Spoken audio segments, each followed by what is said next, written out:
Welcome back to a fabulous day in SCOTOMAVILLE, and we're in Volume 2. As you might remember, Volume 1 is my personal toolbox, the mental tools, as Neil deGrasse Tyson excellently put it in a master class that I just recently finished. It's not what you think that matters, it's how you think. Critical thinking skills, the ability to spot your own scotomas, talking to yourself, your self-talk, how you develop that. And that's what this episode is about. It's the process of learning. I'm going to use some examples of some of the things that I'm going through the process of learning. And you have to be patient with yourself. You have to understand the bigger picture so that you can get through the tough parts of the journey. Here's a humorous self-observation of awareness. The reason why I say mimic and for you to do your own video is that you're going to start editing to tell your story and go, my nose hairs are turning silver. I have to shave, clean up. What? What a distracting. I have to do all those videos over again. Little things that you weren't previously aware of start piling up. And there's more, and there's more, and there's more, and there's more. Thank God eventually you get a handle on it, I think. Maybe not. Laugh with me. Awareness and understanding and discipline. Oh, I got a new discipline now. I got to shave up my nose. Let's go down to the launch site near the Hood River Sandbar, where everybody is windsurfing, kite foiling, kite boarding, wing surfing. It's a place where we spread our toys out and collaborate on the learning experience, commiserating with each other's crashes, but ultimately learning by mimicking.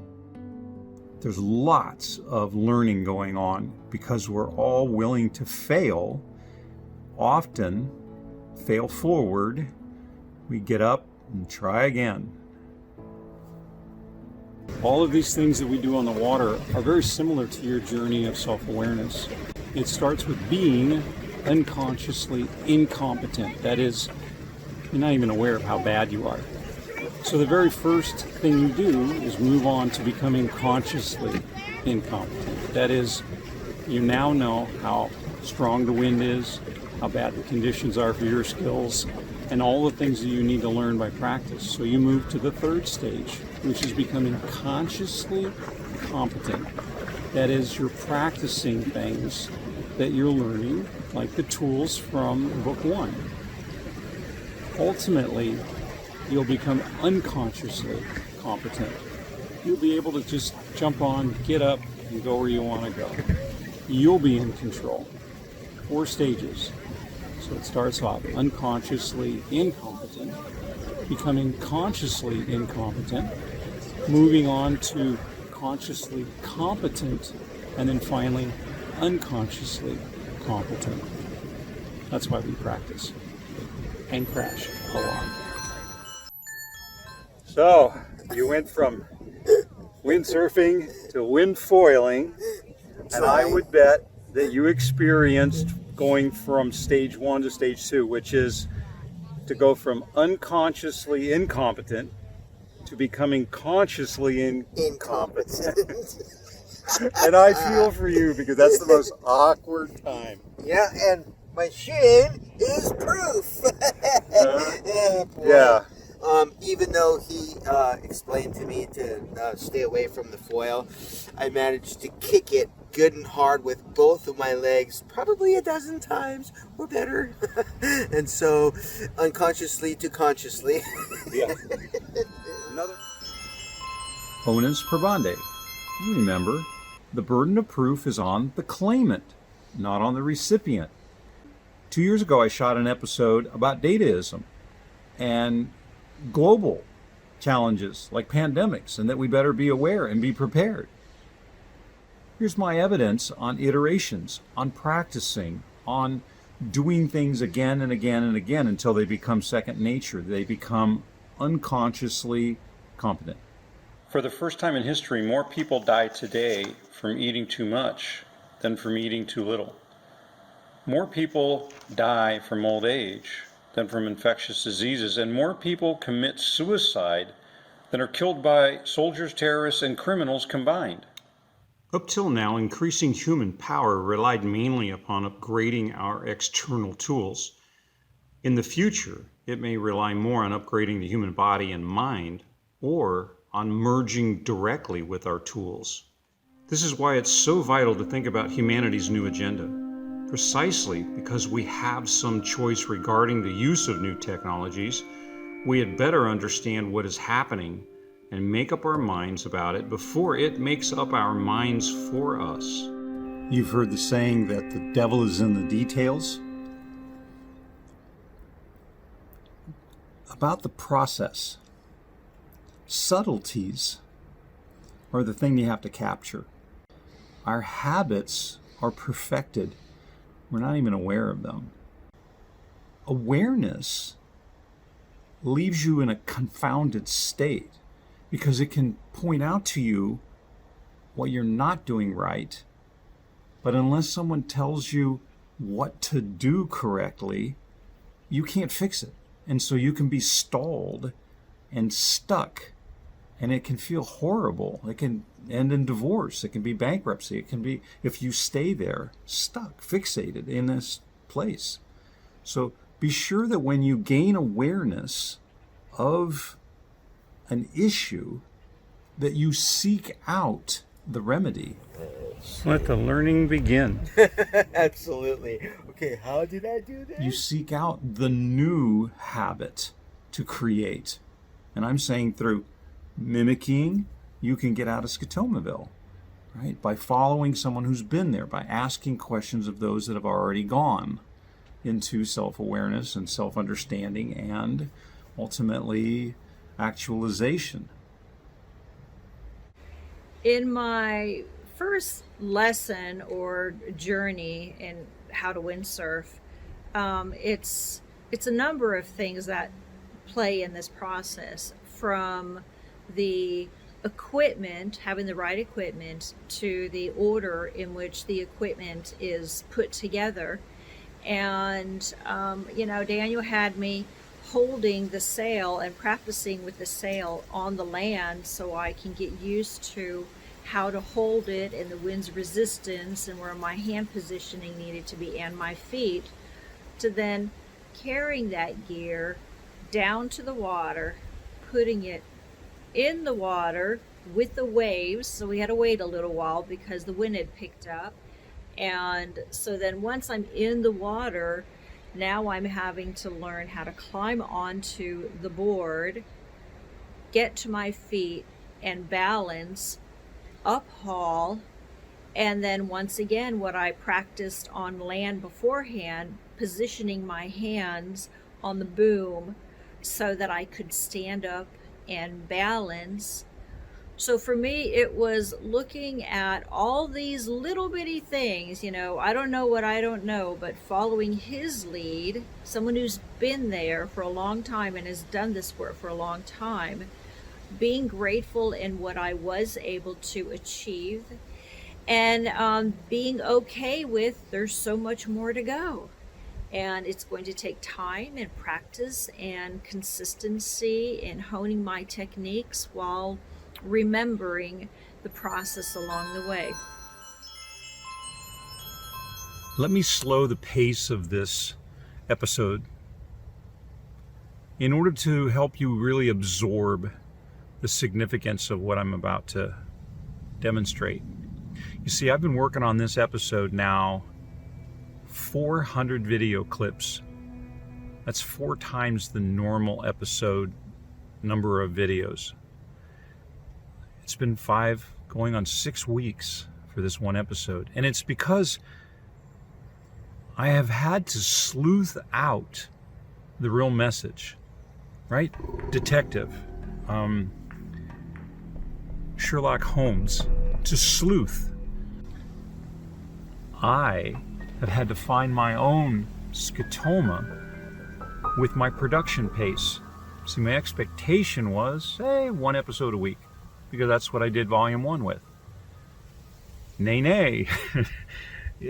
It's been 5 weeks. It's 400 video clips.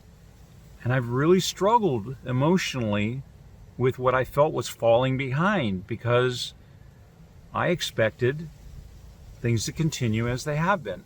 It was a habit. It was a rule I unconsciously had set. And I want to slow this down slightly in order for you to absorb the significance of what I'm about to demonstrate. My own process to discover my blind spots. Your Personal Everest is filled with discoveries of scotomas, and you can't just settle for an answer. An example of the process I'm going through is that I'm watching Sam Ross with an excellent series of instructions on foil jibing, and I'm attempting to find my scotoma so that I can find a real solution of why I can't gracefully finish a jibe. If you want to fully foil out of a jibe, there's a couple of key things to understand about the feet to make it happen. So first is when the back foot comes out, it comes into the middle of the board, and that helps you set your height. You want to come in fairly low. But the next is the most important.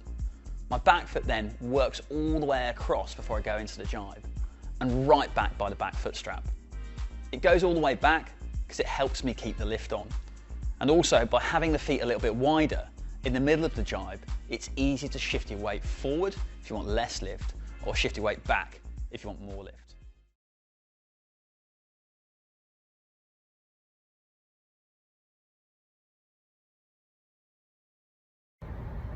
Just to show you unconsciously incompetent, I had intended and had waited most of the day to set up and shoot a drone shot of my fancy footwork from the air, but you got to bring the cable to connect your cell phone to the controller to be able to fly the drone. See? That's sitting on my desk. Well, now I'm consciously incompetent. There it is. Perfect example of leaving something in the last place you put it, and unconsciously incompetent of it. So now I know to watch out for this and have a new discipline. Put this where it thinking belongs in the box with the rest of the drone. What I want you to catch is that it's very simple and human to accept an answer without having the solution. See, solutions are really hard to find because you have to dig deep to find out what the scotoma is so that that blind spot can be corrected, so that you can actually not just set up another rule which leads to division. Solutions are found on the other side of a scotoma. So Carson Miller has a nice little hint which unravels the rule of keeping track of my cable for the controller. See, don't just put it in the box so you remember it. That's a rule. No. Watch this. Plug that into the side here. Make sure this is open a little bit, because what you're going to do is you're going to tuck this cable down just to put it there. And now it should fit into this space. So when you fold it up, you don't have to worry about taking that cable out. You just leave it in permanently, which is fantastic. And I love this about the controller because it's all hidden away when you want to put the controller away.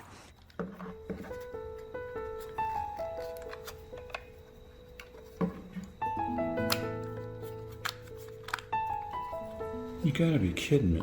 It's that easy? Now I don't have to have it lost all the time? And about all that fancy footwork that I've been practicing it wrong. As it turns out, I simply need to take a bunch of small steps to get to that position, not a large leap. Okay. So this is Alex. Hi. And Alex, tell me how long you've been riding? Let's see, it goes back to 1978. I started in France with the Windsurfer 1 design and the teak booms and the 6.3 sail. So that's 42 years ago, I think.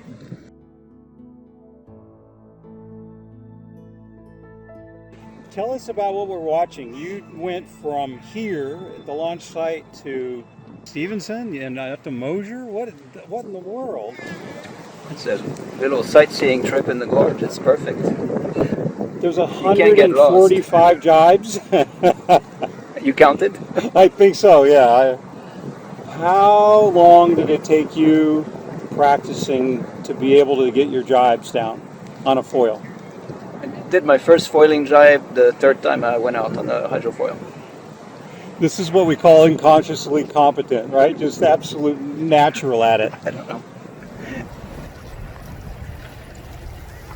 What do you say for those of us that are constantly crashing and wanting to give up because we don't think we have what it naturally takes? What do they say? The victory begins where the perseverance of others wanes. A lot of attitude, others not so much. Yeah, unlearning a perfected habit, right? You first become aware, oh my gosh, that's a terrible skill, nice carving jibe. I got to let go of all those skills in order to foil, right? Undo things you think you were greatly competent and try it a different way. Yeah, it's and then it's you get into pattern recognition. It's the domain of experts in pretty much any field. A master chess player can look at a chessboard and within a few seconds knows exactly what move to make. Just recognizes the scene, right. Knows where to go, and you can play against 8 players around the table. Right, Kasparov does that. Yeah. And don't quit. Keep trying. never give up. Yesterday, I had the privilege of you riding behind me, sort of spotting me a little. Your comments about my riding after 3 years of working on my jibes? There was, seemed to me like you had it down on reaches, you flew a stable flight, and you had a little bit of difficulties with the jibes, but I think the equipment that you were on is holding you back in your progress, because things have really evolved a lot in the last 2 years, and wings have become a lot more stable. We know what works for board shapes, and when you have good equipment now, you can progress more quickly. You'll remember one of the skills of self-awareness from Volume 1. Listening. I took Alex's suggestion, rode a larger foil as a demo, and discovered that I really do have the skill set for jibing. I just lacked proper updated tools. Hint, hint, the tools from Volume 1, pick some of those, practice with them, try them out. They'll do you really good. Here's another one of those jumping to a conclusion, 20-watt brain, setting up a new discipline, which is based on a rule, which is actually nothing more than a cover-up for a scotoma that I didn't want to dig deep enough for because I just wanted to get it over with. See, there's a series of habits. We have to undo all of that. I have a key fob and a keyless ignition in this truck. So when I lock the doors, if this is in the truck, then anyone can walk up and just unlock the doors. I can't go on the water with this because it's electronic. So I can't put it in my wetsuit. I don't want to leave it in a bag on the beach. So I've been sticking it in the tailgate, in the trunk. Well, it lets the doors be locked, but I can't get the tailgate locked. So that's been my patch. That's been my answer. And I've asked several other people. Well, I finally dug around to try to solve it, right? A real solution, because I needed to find out my scotoma. And it's simply this. Ford solved it for me. You just press the last 2 buttons of the door keypad, and bingo, the whole thing's locked with your key in it. Okay, solution. But I had to dig in. I had to sleuth it out. I'm saying that's the hard work. The easy stuff is taking an answer that somebody gives you. The hard work is finding out where your scotoma is, that you think somebody didn't solve it before, or that you just want to be lazy and accept a simple answer. Nay, nay. This is for the record. I just left this $125 piece yesterday on the grass. Came back, could not find it in my gear anywhere. So for the first 15 minutes, as I dug through all of my gear, I was really being disappointed at myself for having left it.